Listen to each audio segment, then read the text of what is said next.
Morning. How you doing here, folks? It's nice to see you. It's no joke. Nice to have you back here in the world of Magic the Gathering. It's Monday. Another fine, fun day for a stream, if you know what I mean. Good morning, folks. Those of you from tuning in around the world. Thanks again for joining me here on your Magic the Gathering finance journey. It's going to be a great stream this morning, if you know what I mean. And those of you who like Magic cards and like to crack open packs and shuffle up stacks, you can join me here on the morning show each and every day, Monday through Friday, on your Magic the Gathering finance journey. I hope you had a good weekend, no matter where you are coming in again this Monday to join me just to get your week started off right. It should be a little bit of fun. Now, before we get started, here's what we're going to do. We're going to start off by checking in over at Robo Rosewater to see what's new with the AI. The AI has been creating some interesting Magic the Gathering cards for our viewing pleasure, and we're going to warm up the stream here this morning on Monday, if you know what I mean, by writing a couple of these AI generated Magic cards. You know the rules, you know how it goes. If the card is playable any way whatsoever, we're going to pass it. You'll hear this sound, the sound of the ding here. But if the card is non-functional, if it's got junk text on it, if it doesn't make sense, if it's missing one of the key elements of a Magic card, if it's just a bunch of non-functional junk text gobbledygook, you'll hear this sound, and we'll fail it right now. Get it out of here. All right, let's warm up here this morning. Take a look and see what's going in the stream of Robo Rosewater. Richie Dobbs coming in to the stream here this morning. Nice to see you, Richie. Glad to have you with us. Wing Shep is in. All right. I've got the heart of a lion and a lifetime ban at the zoo. This card, Wing Sheep's in. Shep is in. It's an enchantment card. Another saga. The saga continues here this morning when we take a look at some Magic cards together. This one cost you a red and 3. It's a red and 3, and it's okay by me. But let's see what you folks have to say about this here saga. Proc 1, create 2/1/1 black and green pest creature tokens with whenever this creature attacks defending player, discards a card. And it's the same proc over again. So you get a 1/1 pest with whenever this creature attacks defending player, discards a card. Kind of boring. Nonetheless, fine. It's playable. All right, fair, underpowered, OP. Let's give it an underpowered. Most people say fair. I like this card. I could go for this card right here. This seems fine. Got a cowboy hat on it. Double H Hitota. Hitota? Hitota. Double H.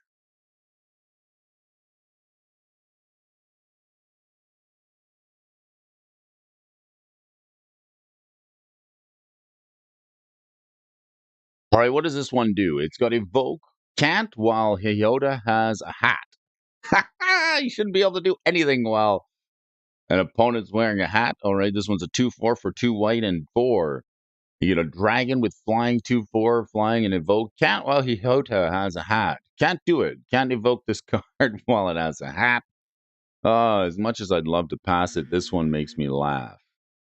All right, what are we? Underpowered, non-functional, junk text, and then call for Abbott. Make yourself a call. Get your phone. Starts with double H. Can't do it, right? Richie, not going to do it. Can't going to do it. Call for Abbott. Hey, a bot. This spell can't be countered. It's an instant. It costs you a blue and 1. Destroy target spell. Right on. Hey, a bot. Yeah. What movie is that from?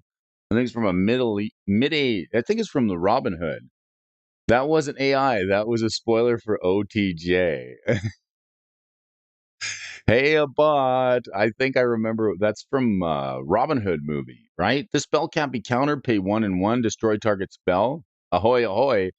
If that spell is countered this way, exile it instead of putting it in its opponent's graveyard. All right, this seems good. Can't be countered. Destroy a spell. If it's countered, exile it.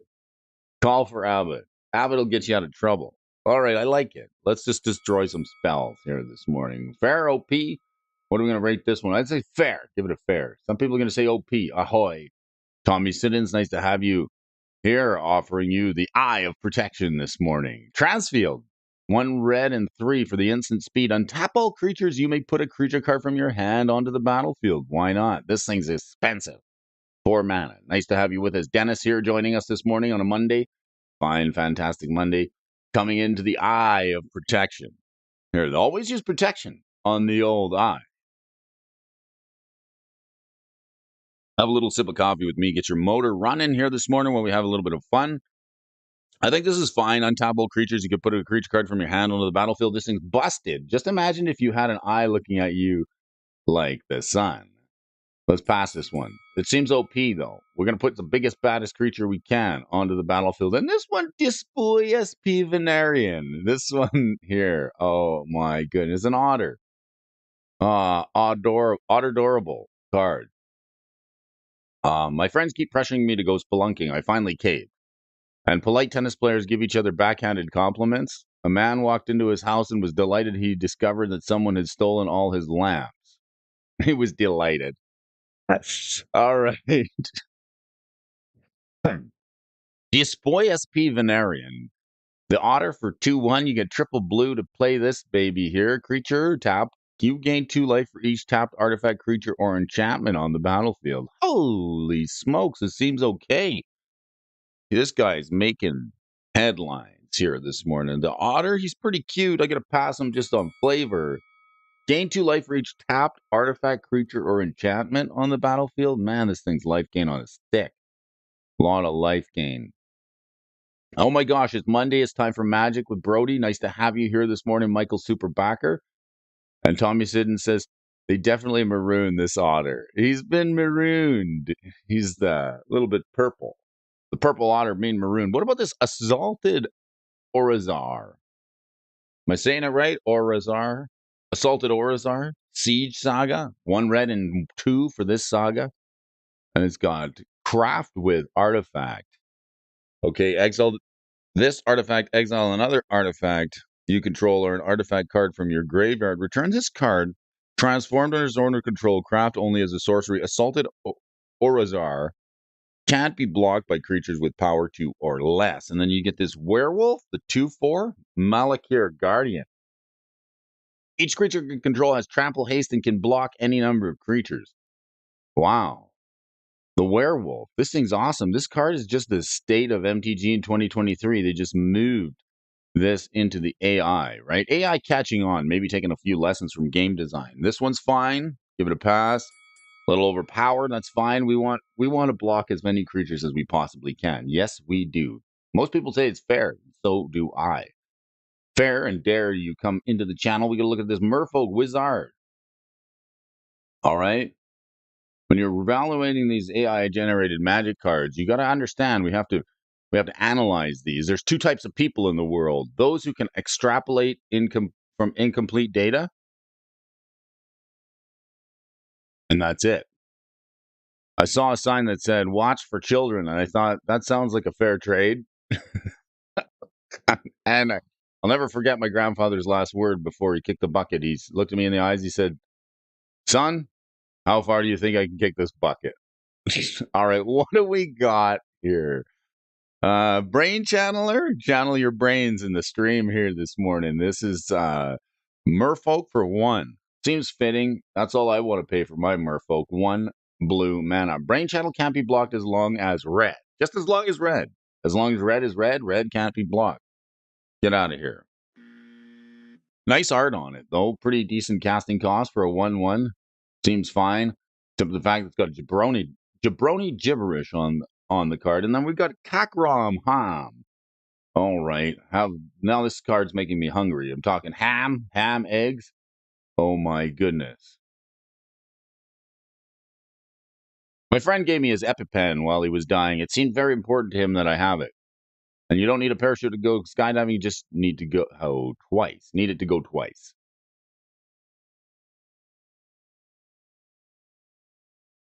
All right, working in a mirror factory is something I can totally see myself doing. And this Kakrum Ham is a Azorius card.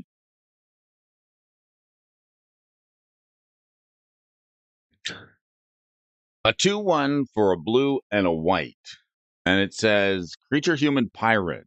He's got a crown on him. Why isn't he king? Lands, buy lands. Solar God, nice to see you here. Land ho. Shade, when Kakram Ham enters or becomes a monarch, you may cast target enter spell or sorcery spell from your graveyard by discarding an opponent's graveyard. If you don't, note the mana cost of permanence. Oh, it had such high hopes. We had such high hopes and high potential. Just like the band I started. I started a band in 2023. I called it the Megabytes. We haven't got a gig yet. Nobody wants to book us. Nobody wants to give the Megabytes a gig.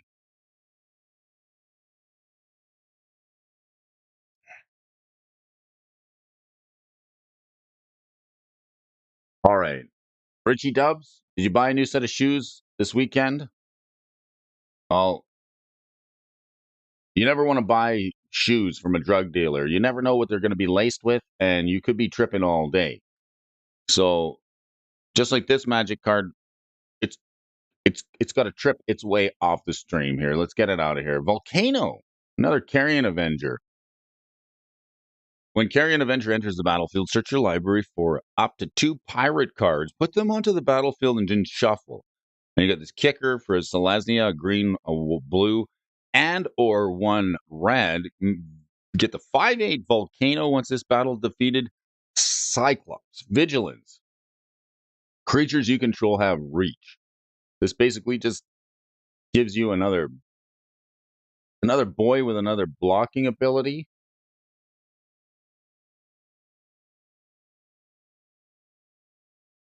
Let's fail it. Should we fail it? Search your library. Enters the battlefield. Search your library for up to 2 pirate cards and put them onto the battlefield. And then you can kick. I don't know what the kicker's for. All right, let's say it's fine. Let's see where this goes. Let's see where this goes. OP. And this guy, Castor Nimi Tarkar Carters. Oh, good old Carters joining us here on the stream. Pretty neat.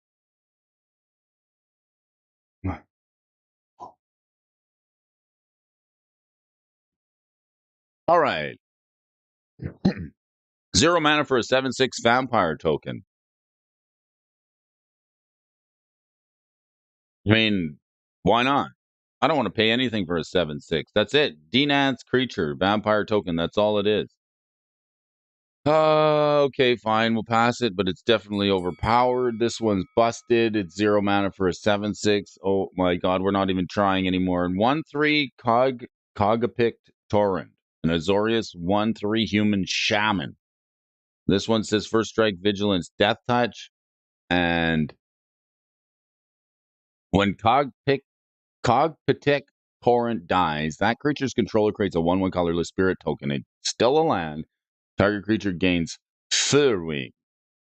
Flying. It gains flying to the end of turn. Whenever Cockpit Torrent dies, that creature's controller creates a 1/1 colorless spirit token. It's still a land. Target creature gains flying till end of turn. A little bit. Okay, fine. Let's pass it. All right.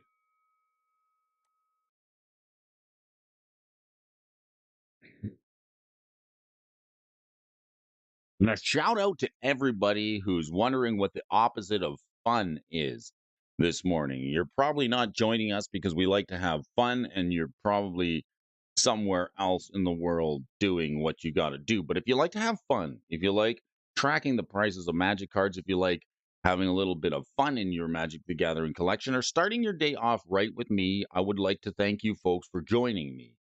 Ask yourself this one question. Do you like tracking the prices of magic cards? Is there enough information out there, or is there just too much gall darn information? Let me do it for you.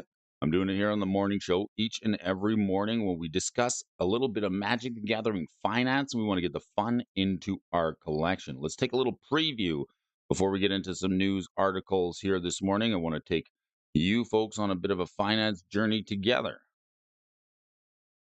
looking at the movers, the shakers this morning. Is Monday, Modern Monday. Yes. Well, let's take a look here and see what we can see. All right, link in the description below. I'd like to mention to you folks this stream is sponsored in part by MTG Stocks Premium. Brody's got himself a premium membership, and so can you. And if you want to join me for the ride, you can help me track the prices of Magic cards. But if you want to get your own self premium membership, you can at a 10% discount if you use my affiliate link. But let's just take a look at some of the features that we've got in listed here this morning. Monthly interest, price alerts, trends, Card Kingdom interest. What is Card Kingdom interested in? These are prices that are posted by Card Kingdom and thus different from prices on the pages themselves. So the interests for Card Kingdom here this week. Grim Reaper Spirit. The Grim Reaper Spirit's up looks like $2, 100%. Sorin the Imperialist Bloodlord, of course, we know he's up again. He's up to $39. Basic Planes from Dominaria United. Gisela the Golden Knight up 30 points. Tireless Tracker up 30 as well. Welcoming Vampire 30%. Elspeth the Sun's Champion. Tranquil Glow. Tangled Glove. Is it Tangled Glove? Tangle Trove Kelp. Piece of kelp here this morning. If you're a vegetarian, you want to get some kelp. I would like to offer a bit of caution on this recent bubble forming. I believe it is not just related to MTG, it is stocks, crypto, and more. Be careful and buy wise with your spending. All right, it's come to my attention. That's a good point. That's a very good point, Bob.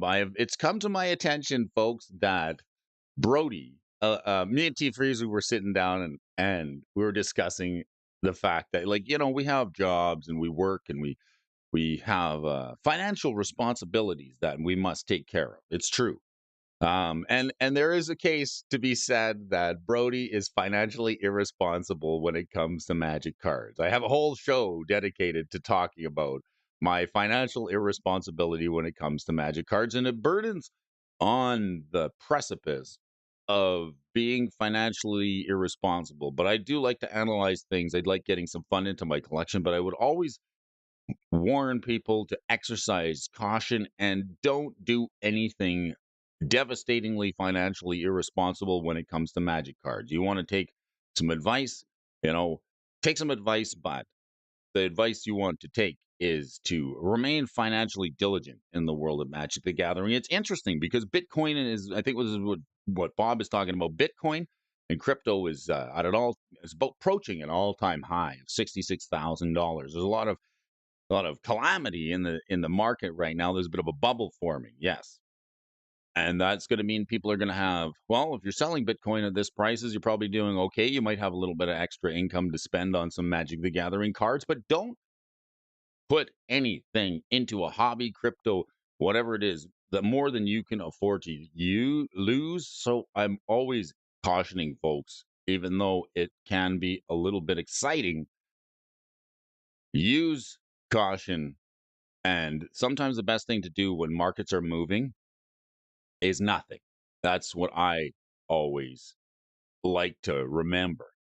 Sometimes when markets are crashing and when markets are booming, the most intelligent play that you can make is to do nothing whatsoever and just hold the position, because you can't lose money till you sell and you can't make money until you buy. So perhaps doing nothing sometimes is actually a choice to do something. So if you want to sit back and watch the prices of Magic cards. You can track them here with me when we look at them on the morning show. It doesn't mean you have to buy anything, but you can enjoy the speculative fun that arises and make cool decisions. We had a Commander tournament over the weekend, if you folks didn't know. I've been excited to talk about it. I did quite well in my first matchup. I crushed the first table. It was great. Everything was working good. I had turn one, the Throne of Eldraine on turn one. Seems pretty good. A lot of people say I shouldn't play it. It's a 5-mana artifact, but man, is that a great card. I spend a lot of time on the Throne of Eldraine. People were commenting how many times that card come up in my hand, and I don't know what to tell them. I like to spend a lot of time on the throne, especially the Throne of Eldraine. It also taps for colored mana, able to be allowed to cast my commander twice on the first turn and play a couple of red spells. So I had a really strong start in the tournament, crushing the first table. Made, I think, 5th place overall of 13 players. So I did okay. Made it to the final table playing for 2nd place, but unfortunately, we're facing Italy. And Italy on turn 2, Italy in Commander is just so hard to beat. He's really, really quite consistent. So I had a little bit of fun over the weekend. So that was exciting. I'm going to retune the deck, but now I'm moving on to Pioneer. I'm going to have to get a deck sleeved up and ready to go for the Pioneer tournament that's coming up with Dustin Cullahall on the 16th. So I'm going to be heading down to play a little bit of Magic cards with the trios in the trios event. So I had a little bit of fun there. And then this week was a booming success and a blooming success for the new version of the Rog Rack Silas Ren deck. I had a lot of fun playing it. The Throne of Eldraine and the Honor Warren Shaku. I like playing a few cards that people say, "What is this card you're playing, Brody?" I had a really interesting time playing. Lots of removal. It was great. Commander tournament was fun. We could have done a little better, but nevertheless, I had fun, and sometimes that's all that matters. Sometimes having a good time and having fun is all the payoff you need. You don't need to necessarily put any money in, but if you're going to be enjoying these markets for the next little while. Maybe you're a Bitcoin strategist. Perhaps you've liquidated it all. Now you're looking to buy some Magic cards. That's great.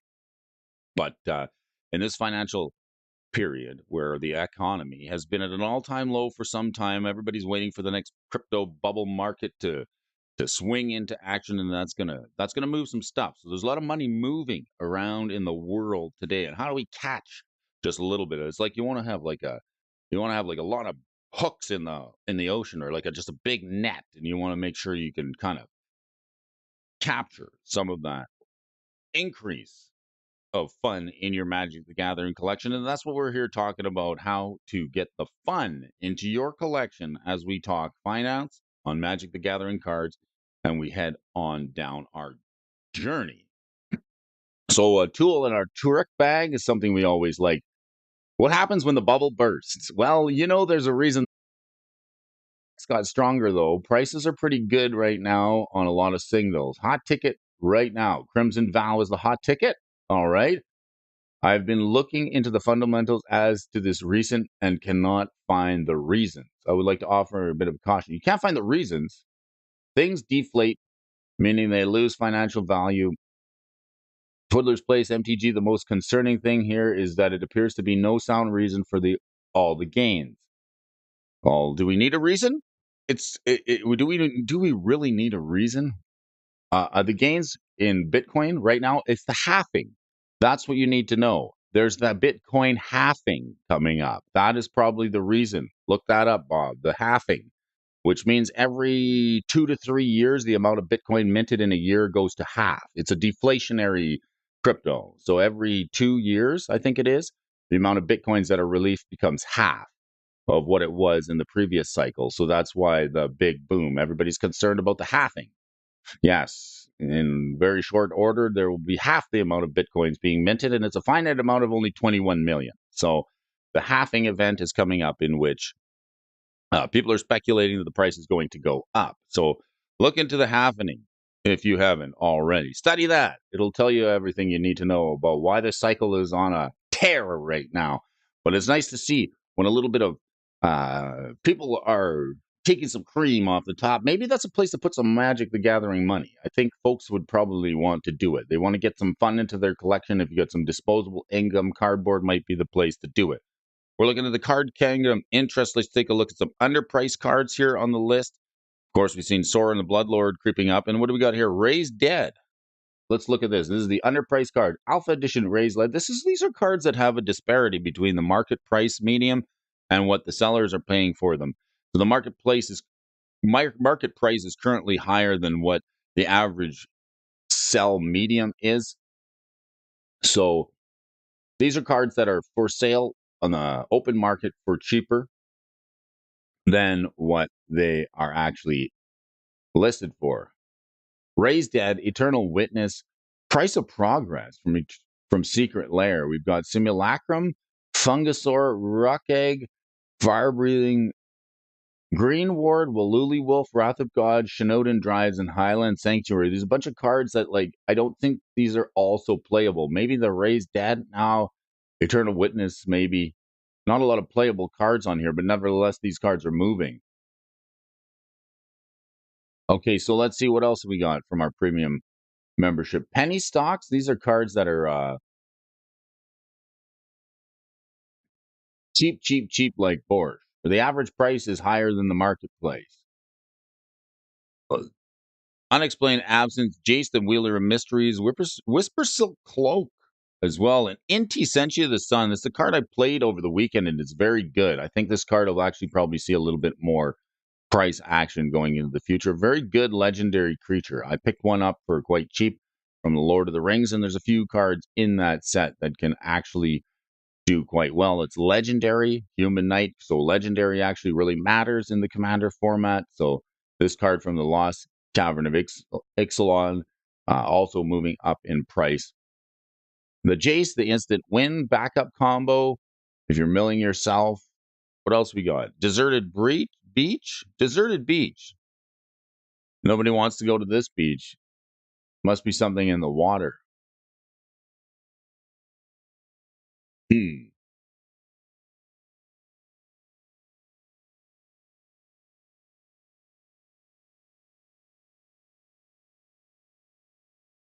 All right, and what else we got here to look at? Feast our eyes on before we head to a news article. We've got penny stocks, rapid riches. All right, this is another interesting feature that I like to use to track the prices of Magic cards. This is a price fluctuation in cards in the buy list, and that are cards that were only worth 25 cents within the last month, and have now increased to $1. So I have a friend who is Inti is strong in standard.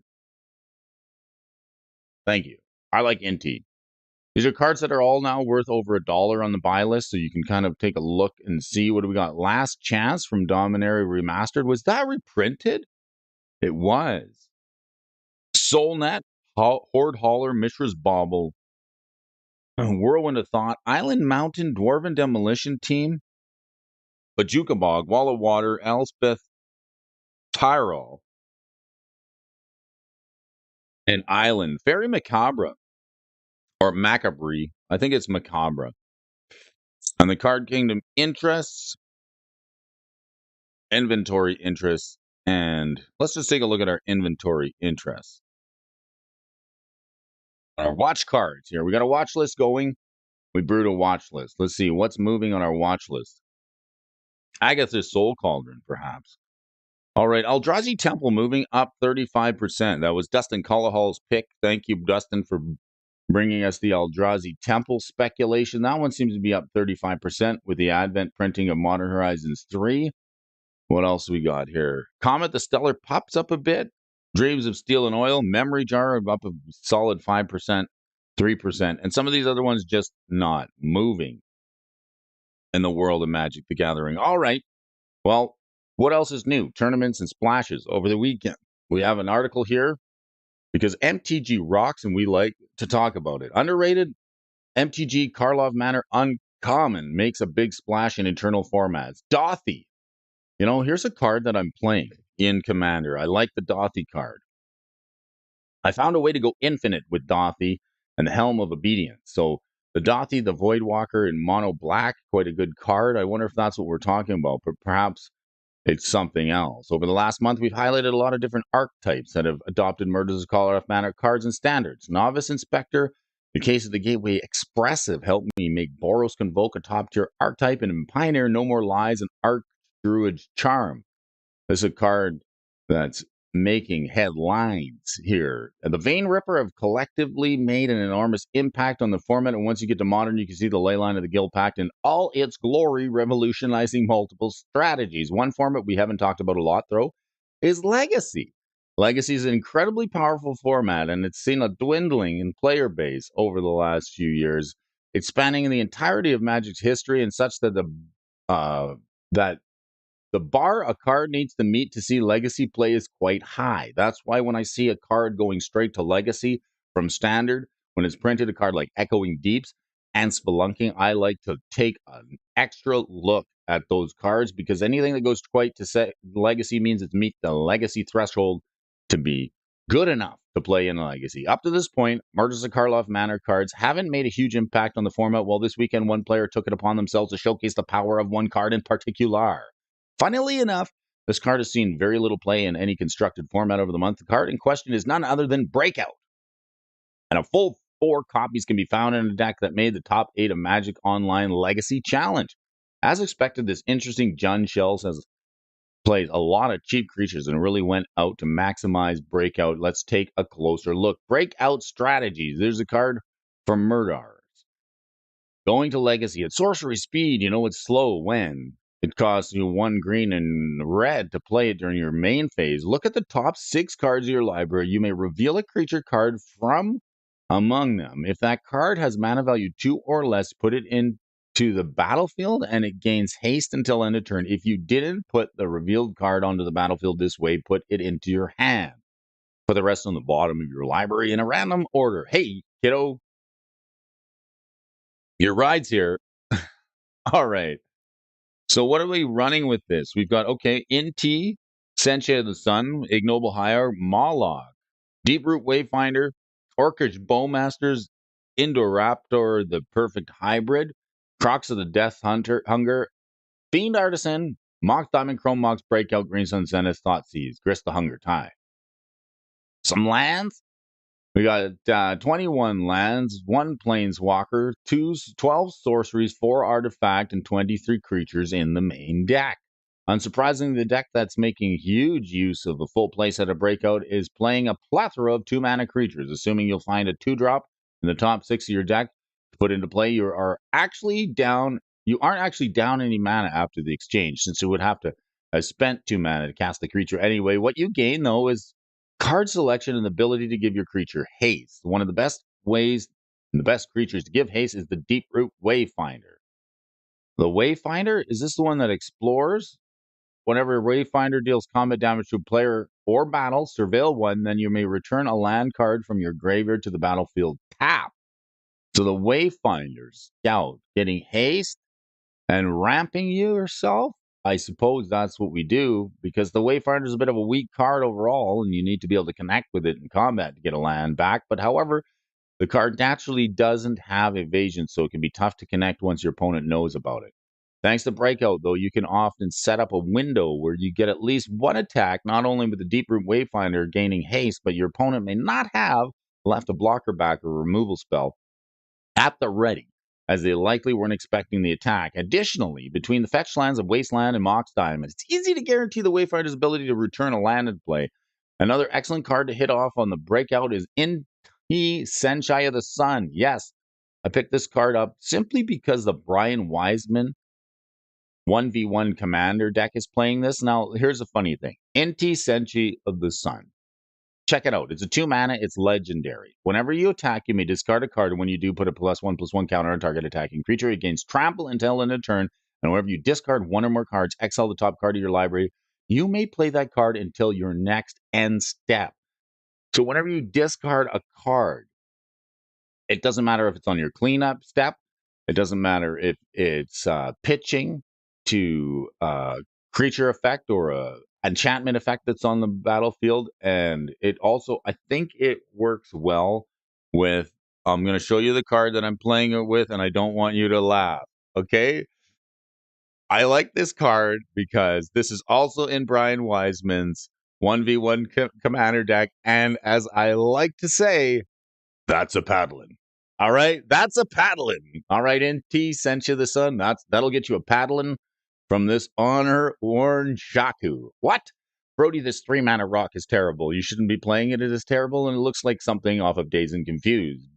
All right, bend over, buckle up. This card is about to pat some bottoms here this morning. Let's take a look at it and why is it so darn good. I think it's great. It's a 3-mana rock, and let's take a look. Honor Worn Shaku costs 3 mana. Tap it to add 1 color, so tap an untapped legendary permanent you control. Keyword being permanent. Untap Honor Worn Shaku. Zepper, nice to have you in the stream this morning. That's a paddling. All right, we're talking about. Thank you, sir. May I please have another? All right, I know you folks are saying this 3-mana rock is just not that good, but let's just consider if we're playing it in a commander deck like I was over the weekend, and just how good this card is. If you're playing it with cards like Inti Century of the Sun, something that's in definitely legendary. I'm also playing it with a few Guild Artisan, which is a 2-mana legendary enchantment. So now you can tap enchantments to untap the Shaku. You can tap Inti because he doesn't have haste, right? So the Shaku, especially in a Rakdos build or a Grixis build where you've got like a 0-mana Rograk commander, now Rograk can untap the paddle and give yourself another mana. Your Silas Ren that I was playing, he's a 3-mana planeswalker, but with the paddle he comes in and you can tap him and untap it and get a 1-mana rebate on it. Any of your creatures that are legendary, like Inti sent you the Sun, you can tap for mana using the Shaku, and that's a paddling. I'll tell you that. And it's just fun to say. So legendary enchantments like this one here, this one was actually quite good. Guild Artisan. I enjoyed playing with this card over the weekend. This is another legendary enchantment background. Yes, and you can tap this to the Shaku and create mana. That's a paddling. All right, everybody.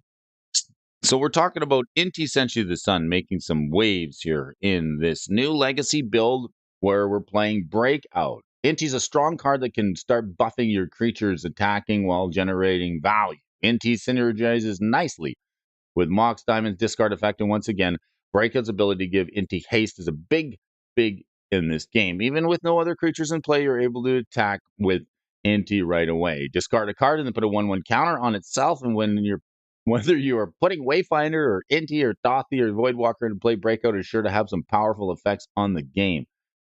Grist the Hunger Tide. Well, this is a legendary planeswalker as well, and like I say, that's a paddling. Grist the Hunger Tide. Any legendary planeswalker can untap the Shaku, a legendary enchantment, the Throne of Eldraine, any of the backgrounds, anything that's legendary when legendary matters. Rusted Infection, the Pip Boy. Magna, want to paddle? Can even untap a non-permanent. Can you ever untap a non-permanent? Morning, folks. What did the hungover librarian say? I feel like, shh. That's a good one. Nice to have you with us. So Breakout making headlines here on the morning show, just like a corduroy pillow. It's making headlines. All right. How many flies did it take to screw in a light bulb? Only 2. The hard part is getting them into the light bulb. There's a fine line between hyphenated words. All right. Fine line. All right. And exaggerations have been up over 1,000,000% for 2024 since last year. And a magician was going down the road and turned into a driveway. Let's check out some of this interaction with this new Breakout card, making some waves here in the morning. Breakout being a card that is designed in this legacy deck and also making good use of Green Sun Zenith to add a bit more toolbox package. Obviously, Zenith can't find cards like Orcish.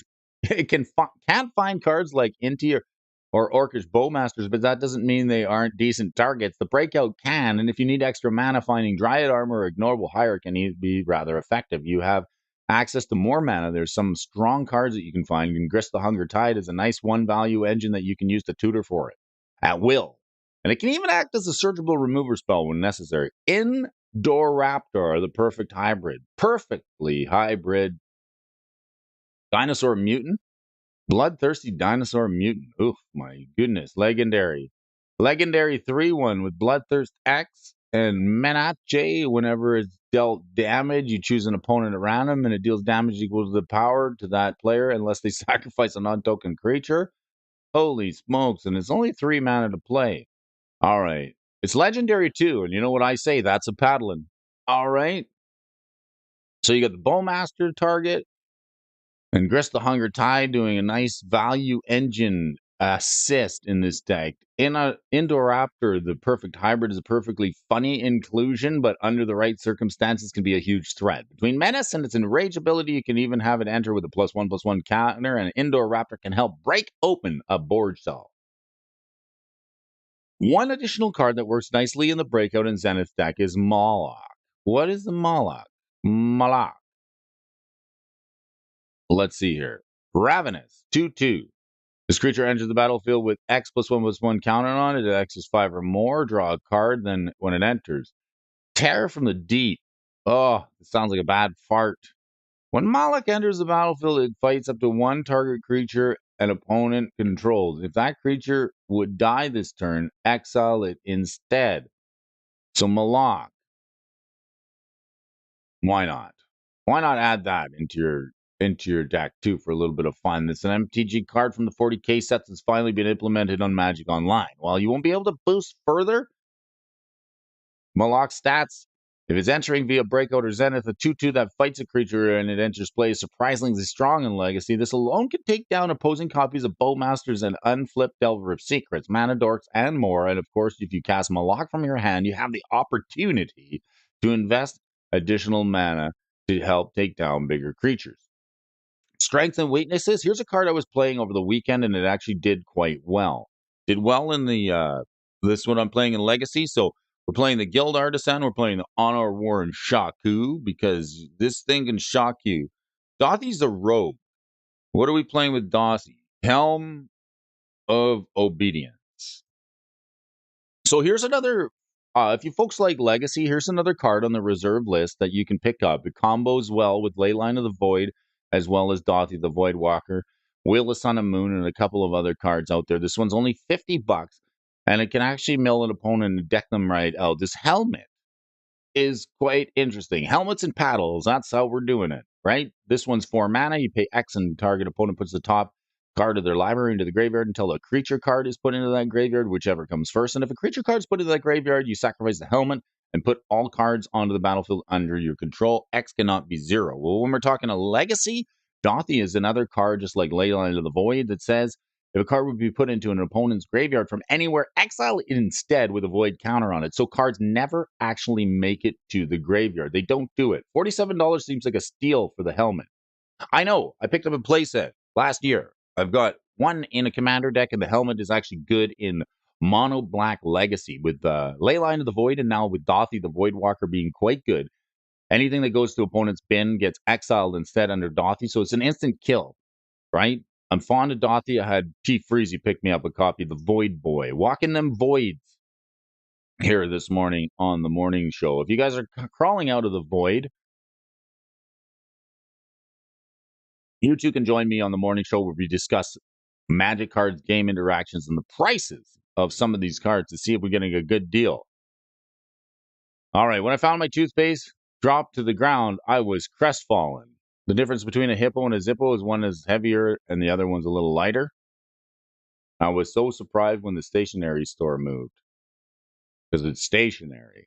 All right, the archetype with this that we're talking about today with the breakout card is certainly innovative. With the card from Murders at Karlov Manor going straight into Legacy to see if it can cheat in some 2-drops into play. And while some of the decisions may be a little bit strange, the breakout provides a lot of flexibility, right? A little bit of flexibility. I went to see a yoga instructor on the weekend to see if I could, learn how to do the splits. They asked me how flexible I was, and I said, I'm flexible. I can see you next week, Tuesday.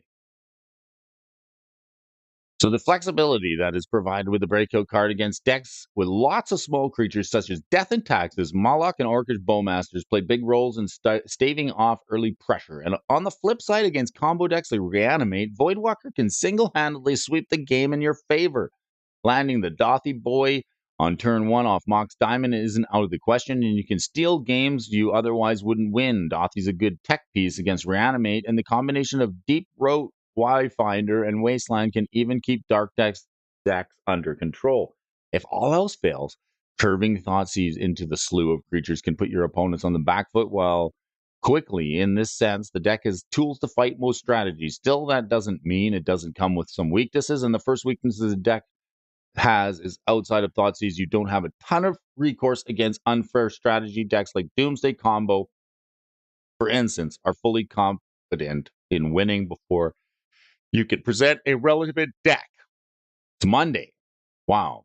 While Mox Diamond does help mono red prison decks can land a quick Blood Moon to completely take over the game and you don't draw it. Not to mention, Fury is an excellent against this strategy, and all things considered, you can dodge unfair archetypes with this deck and giving you a decent shot to win. Breakout adds a lot of flexibility, and there's almost certainly less areas to explore to improve the shell. It'll be interesting to see what comes in what extra adaptations players may come up with in the coming weeks, but it's cool to see this underutilized Karlov Manor uncommon make a splash in such a powerful format. Let's take a look at the chart on Breakout.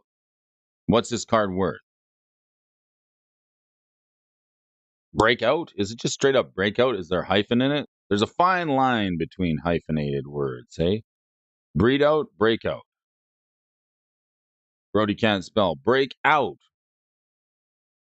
25-cent Tavo. This is a 25-cent uncommon. Not a bad way to fly. I don't mind it. All right, this, you know what? You hear that? I do too.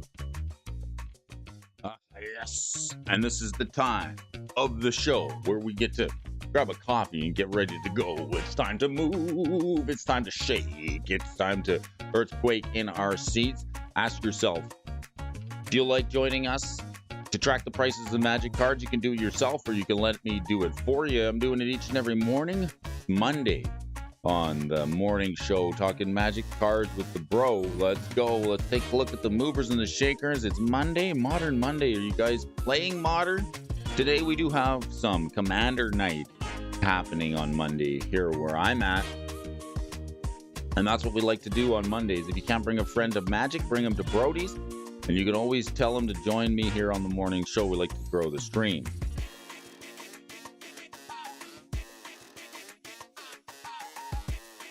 Let's just get this movers and shakers list up here.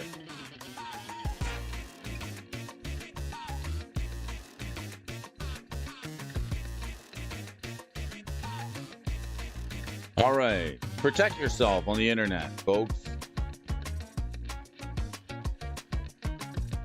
I tried changing my password online to beef stew as my password. Apparently, it's not strong enough. It's not strong enough of a password. They didn't like it. They rejected it. Said, you got to at least put a capital in there. What's moving and shaking here?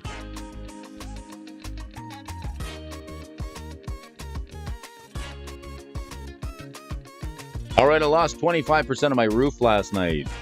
Oof. I asked my dad for his best joke, and he said, you?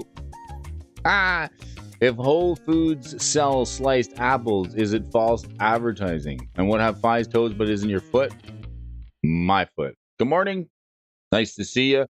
We're talking Modern. Good morning, Miss Alfonso. Nice to see you here this morning, joining us. It's a beautiful day in the neighborhood. I let Brody for it. All right, I'll let Brody track them for me. Modern's the best format. Robert O'Brien's here. Nice to see you. Got the hot dice in the morning. Here, nice. Thanks for everybody for joining us here this morning. Let's take a look at these are your movers and your shakers for Monday. After a busy week of Magic the Gathering, we are going to have a new all list to discuss with you folks tomorrow because we know that's come out. Actually, we did that on Friday. So let's take a look at cards that are moving in the Modern format here today. Summoner's Pact. Holy smokes. I found a fella not paying for this pack over the weekend. Always pay for your pack. Somebody couple of people killed themselves in the tournament on the weekend, not paying for the pack. Little B like Brody's likes two times Brody speed. All right, let's take a look at the Summoner's Pact. Where do we get the reprint? We got the Future Sight version. Here it's $14.63. This is something that can just really, really do some work, especially in Amulet Titan. This thing can go get your Primeval Titan or just about any creature card you want it to. You got to pay 2 green and 2. If you don't, you lose the game. Search your library for a green creature card, reveal it, put it into your hand, then shuffle. Summoner Pack is green. Time Spoiler version, $11. The reprint Modern Masters foil at $15. The Future Sight foil is the expensive one at $77, and Masters 25 will cost you $11. Let's see what's going on with this card. Why is it moving? People like this. People like to pay $14 for the pack. You know what I like to do with these pack cards is always put a dice on top of my deck so I don't forget to pay for it. That's right. Buy now, pay later. Oh, thank you so much, Richie Dubs. Buy low, sell high, that's my motto. I may just quit my job at the power. Buy low, sell high, that's my motto. I may just quit my job at the power plant and become a full-time stock market guy. Of course, buy low, sell high, and if you want to buy now and pay later, make sure you put a dice on top of your deck because the pack will kill you. It's seen quite a bit of play in the past, especially in Amulet Titan. This is a good card to go and get your Primeval Titan off of. If you're playing Modern, it can do that. Where is it being played primarily? Yes, in the Amulet Titan deck. Oops, All Spells also playing it. I think this is an interesting deck in Legacy. I want to take a quick look at it. This is like the deck that doesn't play any lands, right? No lands, and I think you want to storm off. You got the Cantor, the Narcomoeba, the Thassa's Oracle, Elvish Spirit Guide, Simian Spirit Guide, Undercity Informer, Balustrade's Fly, the Pacting Negation, Summoner's Pact, Cabal Therapy, Dark Ritual, Thoughtseize, Cabal Ritual, and Agadeem's Awakening. And then what are we winning off? I think we're straight off winning off of Bridge from Below. Card's got no lands in it. I think it's quite funny. Oops, All Spells. Of course, the pack fits right in there. A bunch of 0 mana spells. Marwyn the Nurturer playing it in Elves. Najila, the Blade Blossom Golgari Scam, AV Progenitor Ooze. Plenty of decks using it. The one I'm most familiar with is the Primeval Titan. This card has actually been as low as $6. $6. It's just taking a slight tick up in price. How we feel about thoughts and the reprint. Thassa's Oracle is how it wins. Is it an Oracle deck? Fair enough. I guess you want to just mill through your deck and then drop the Thassa's Oracle. You could storm off, but there's probably the Oracle's probably just a clean win. You know, speaking of clean wins, the Oracle does get you a clean win since it just says straight up win the game. It avoids any messy lines of play where people might just like snap concede in response to you trying to do some unpredictable things. Greater Good, 9th edition. Why is this a card I'm not familiar with? Urza Saga, perhaps? $14. So the Urza Saga version is probably the OG. It's coming in at the exact same price, $14 to $15. $110 for the 9th edition foil. Ooh, wee, that's the one foil. Let's take a look at this. Where's the money, Brody? I think I can find it. Okay, the 9th edition foil. This thing's expensive. OMG. Take a look through your foils. If you have any 7th or 9th edition, this is incredible. Look at the price on some of these foils. It just blows my mind. Some of these underappreciated foils. It shows the vendor shops listing the 9th edition foil for $11, but they don't have any in stock. Commander decks are playing this card, and this is the $15 one. Okay, $15. Where's the 9th edition foil? Where's the expensive one? This one here. $110. $110 make you holla. $87 at the vendor shop. Well, how good is this card anyway? It says it's the greater good. It must be great. Sacrifice a creature. Draw cards equal to the sacrificed creature's power, then discard 3 cards. Okay.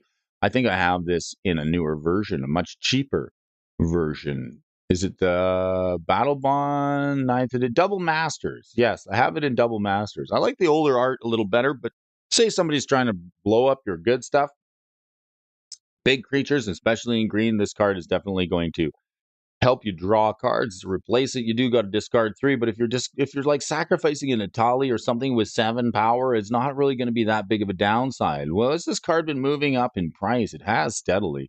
Let's scroll this chart back and just take a look at the price of this Magic card. Has it ever been higher? Well, you take me higher because it's the greater good. This card, it's costs $15 was the all-time high in Dominaria United. Now, this is funny to see this because remember we were talking about stock chart patterns that you folks should know about. Talking about these stock chart patterns. When we're looking at Magic cards, it's almost like looking in the rear view mirror. Any stock charts, crypto charts, any charts of any kind, whether it's stock market, whether it's cryptocurrency, whether it's Magic cards, anytime you have these charts, it's almost like you're looking in the rear view mirror. And that's sort of like what accountants do. They can look at data from the past and try and tell you, like, did it do well or did it do poorly? So we look at these charts and we try and make some predictive reasoning. There's some patterns here that seem to reoccur, whether it's stock market charts or whether it's crypto charts or Magic card charts. And this one comes to mind. You've seen this one here. This is a cup and handle. Now, this may or may not be a cup and handle. It depends what your take on it is. But if you look here, this would almost seem like a cup without a handle, right? It didn't quite get the handle, but like this saggy bottom right here almost would have, if it had got a little bit of a handle, it might have seen a positive move to the upside. But Magic cards can do funny things because they're not like stocks. Like when you get a stock in the stock market and it splits, then everybody gets double the amount of stock and the price goes to half. It's kind of like what happens when a reprint happens, like a stock splitting. Like all of a sudden there was 50,000 copies of a card and now there's 100. Exactly. Tommy said, and they got reprinted. So reprints are almost like a stock split in Magic the Gathering, and it can affect the price regardless of what the chart says. So you can look at these charts and analyze them when we try and discover some patterns, but it doesn't mean that they're immune to reprints. However, this card might have seen some gameplay recently that made it give it a little bit of a pop up in price. Where decks using it? Henzi Toolbox, Torre, Indoraptor, the Perfect Hybrid, Yargle and Matani, Meren, the Clan of Nel Toth, and Old Sticky Fingers. I want to take a look at the Stick Fingers. Somebody told me there's a new Tiny Bones out. I might want to get it. Stick Fingers? Old Stick Fingers? Come on now, stick. My fingers are sticky here. They won't play. They won't touch this card. Stick Fingers, creature, horrible card. Legendary Horror Star. When you cast a spell, reveal cards from the top of your library until you reveal X creature cards. Put all creature cards revealed this way into your graveyard, then put the rest on the bottom in any order. Old Stick Fingers power and toughness is equal to each each equal to the number of creature cards in your graveyard. So this is a commander who you can sacrifice to greater good, and then you get Mucha Kardraski. Very good. I think people finally realize they can draw a ton of cards for near free. It's a reverse. It got reprinted. Yes. You can finally use the greater good to draw a bunch of cards for free. Oh no, this is going to make me sad. Counterbalance. I know. Don't be sad. Mrs. Alfonso says, don't be sad. Okay, I can't be sad. Let's look at this on a positive note because I just vendored my counterbalances over the holidays. That's right. You can vendor cards. I did all right. I vendored 2 foil copies of the counterbalance, and to see it, this is the thing. This is why I look at these charts each and every day. I want to see what's going on. The foil version of the counterbalance. I vendored 2 of these, got myself into a Gaia's Cradle. I'm wondering how high this cold snap foil is going to go. Did we do okay? I don't think we did terribly. January 2021, 22, 23, January 2015. So in and around here, counterbalancing $138. I'm glad I traded up. And here's the thing, and I would suggest doing this. If you ever have like a high-end premium Magic card that you're looking to vendor, such as the foil counterbalance, like Brody vendored it, 2 copies of it over the holidays, trade up into something a little bit better. That way, if the price continues to move upward, you're not going to feel bad for having traded. You're down, like you're foil counterbalance to two $50 cards that can both kind of go both down. One could go up, one could go down, but try and trade up if you can, especially on these old foils, cards that are, you know, fetching a hefty price tag. Always want to try and trade up. DJ commented some more jank I need. Seems good. The greater good? Decks using it, counterbalance was busted in Legacy, and it was really played a lot with Sensei's Divining Top and the Miracles deck, and that's just like another reason why Magic cards that I find is so interesting when we're looking at these charts is like you can have a stock split, which means that the card is going to get reprinted, a reverse split, and then this thing's seen a top of about $40 and then another $40. It's never been over the $50 mark in non-foil because the Sensei's Divining, speaking of tops, saw a banning and this card just became less playable. It's hard to type while holding an infant. Indeed. So the counterbalance, not as what it once was. In Legacy, when Miracles was viable, especially with Sensei's Divining Top, there may come a time when counterbalance is good again, but we may be waiting a long time. That's why I traded it. Right now, it's quite cheap at $15 for the Cold Snap version, 133 for the Cold Snap foil. I don't know how low that one's going to get, but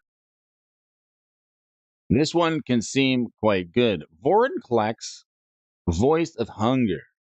From Phyrexia. I think I opened a Vorinclex over at Twiddler's Place. If you haven't been over to Twiddler's Place, you can actually get some great stuff. If you want to play some games, crack some packs, I think I did get myself a Vorinclex. This is the original new Phyrexia new Vorclexia, right? Vorinclex, the Monstrous Raider, that's the one we want. But this is the Voice of Hunger. So listen to your inner voice of hunger this morning. Get yourself some breakfast, a couple of pancakes, maybe some toast. Head on out with Michael Superbacker and get yourself something to snack on.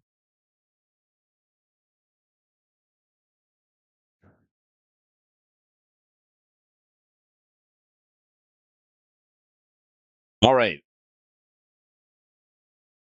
All right, Benson, when little Benson asks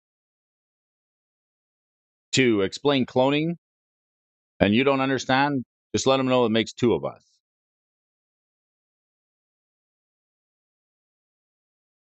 All right. And never let your children watch the orchestra because there's far too much sax and violins.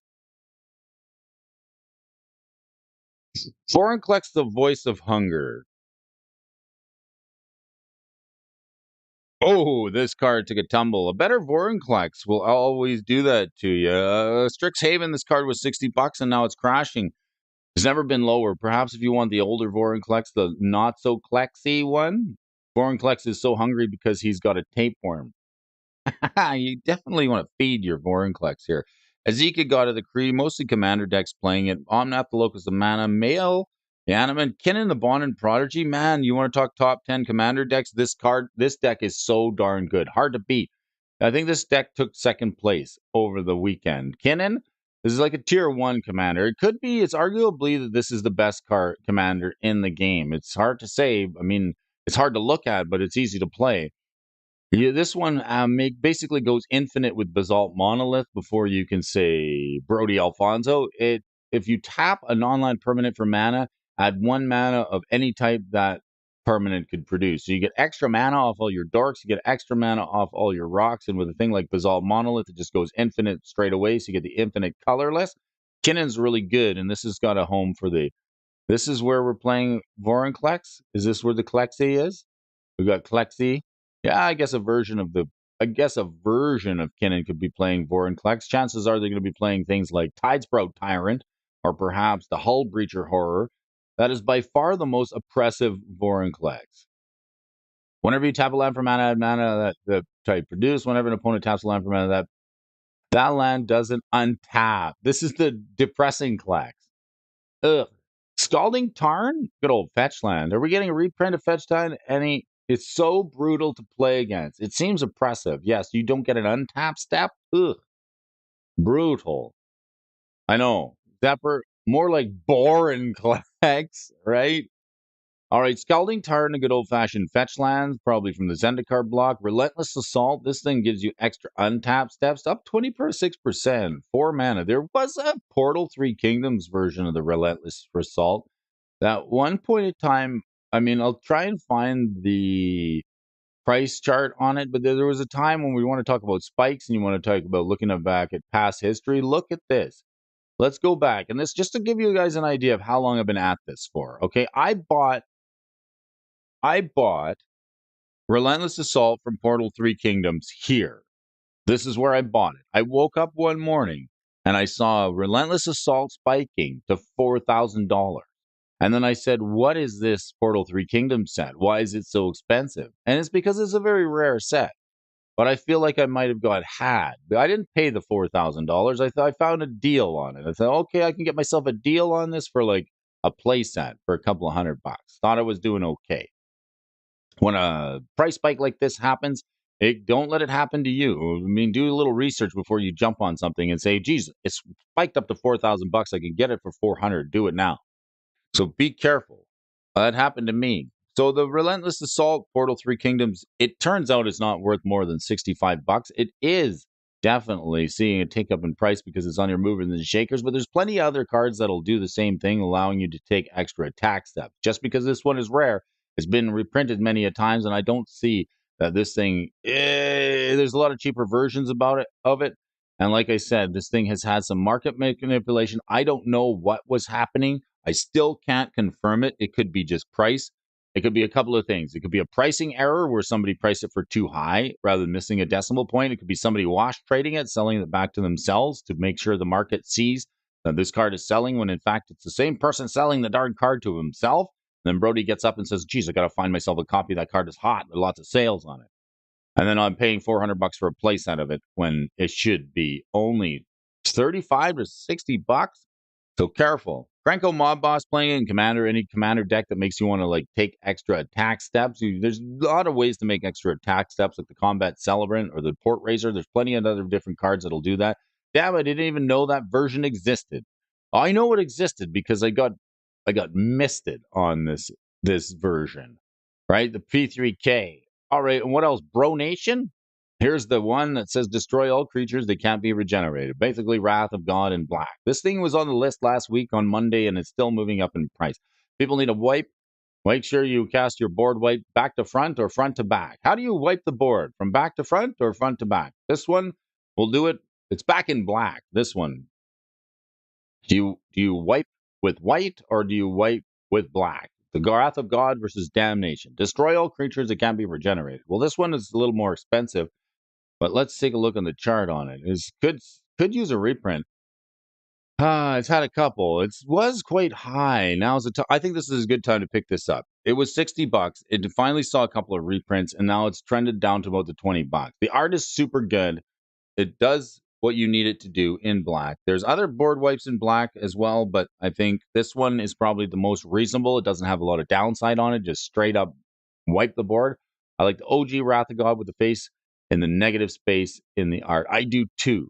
I like the OG Wrath. This was the inspiration for it. Damnation was most recently printed in Double Masters 2022. Thank you, Jimmy. Yes, I needed a copy of this for a long time, and I really wanted it, and I did finally open it in Double Masters. So I didn't want to pay $60. Sometimes you got to just wait a little bit for some of these things to get a reprint. Side to side, good call. And the Mindbreak Trap. Here's a card that's just been steadily up in price. If you had this in foil from Zendikar, you'd be doing quite well. There's a free spell. The Zendikar version, foil version, $290. Let's read the card. It's a trap card, so of course, if an opponent casts 3 or more spells during the turn, you get to play 0 rather than pay its mana cost and exile any number of target spells. Man, I wish I had this. It's good. And okay, so we're talking about commander decks. We were talking about the Kinnan deck and how it's so good. Do you know why the Kinnan deck is darn good? It's a Simic deck. It plays 14 counter spells. And I'd say this is one of them. The free counter spells are always really good. You got the Force of Will, Force of Negation. You got the Guardianship with the Fierce. And then this Mindbreak Trap, this makes 4 free counter spells in a deck that plays 14. You still got 10 more to go. It was very hard to get around in a control deck as people are playing free spells. This one exiles the stack, so this card, though, you don't ever have to worry about those again. That's why this card is so expensive. The foil version on this thing is $290. Has it ever been low? Has it ever been high? This thing's probably going to be gone the way of the cold snap foils, right? Where these things just steadily keep growing up in price. What do we got here? 100 and change? 200? It hit $200 around the Phyrexia All Will Be One set. And then it's been hovering in and around there for quite some time. Originally, this one, when are we going to see a reprint on this one? It's only had one printing. So I would say if you're going to pick this up and foil, wait for a reprint. It might, chances are the reprint isn't going to hit the original foil too bad, but it will affect the original Zendikar one. I wouldn't be surprised to see this card finding its way into a secret layer at some point. The original version here, non-foil $79. This seems like a sweet reprint target for Wizards of the Coast to attack with the secret layer. The Mindbreak Trap, free counter spells. Everybody wants free spells. And then the Parallel Rise. This is the one that should have just told us all that Anointed Procession was going to go higher than it was when it was printed for $5. Parallel Lies, if an effect would create one or more tokens under your control, it creates twice that many tokens instead. $30. This thing's been $30 for a long time. It's even been higher as $50, $60. Parallel Lives, a green card the green players love to play, especially with doubling season, and this should have been an indication that a card like Anointed Procession was going to keep going. Hot dice. Back in my days, we used rocks, uphill both ways. Don't get me started on how coddled the modern a-hole is. Thank you, Tommy Siddons. Come for the Magic the Gathering, stay for the spicy memes, the fun puns, and the legendary comments. No doubt.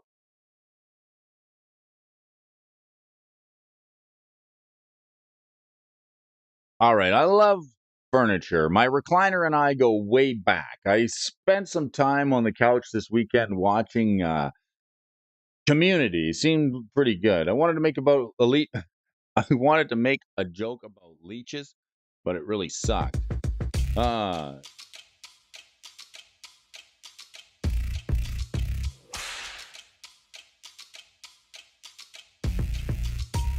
Thanks again for tuning in, folks, here on the morning show. Those of you who like to track the prices of Magic cards, it's a Monday edition and getting our motors running. I'm glad you folks could join me here today. Wherever you are in the world of Magic the Gathering, try and spread a little peace, love, happiness, and some optimism. So working man, working hard, just like you are. Working hard for the working man to bring you folks the best that I can on the morning show each and every day when we discuss the prices of Magic cards. Discuss what's moving, what's shaking, and what's going on in the world of MTG. Is there enough information out there? Is there just too much darn information? Let me do it for you. You can always join me for a little bit of fun here when we talk about it. Monday, Tuesday, Wednesday, Thursday, Friday. I'm enjoying this. It's going well. It's been a heck of a good start to a fantastic 2024, and I'm glad you guys are taking the journey with me. If you can't bring a friend to Brody's, well, hit the subscribe button. It lets people know that you guys are watching and it helps the channel grow. The cops are at the door. I think I heard the sirens. Pinkertons coming. We've cracked the code on Magic Finance. Again, this morning we found what's moving and what's shaking and what's going on. Wherever you are, you guys have a good one. Let's take it off to Ron Burgundy for a little sweet jazz flute. I got to get moving here this morning. I got stuff to do. Appointments, things, places to go, people to see. I got tweets to make.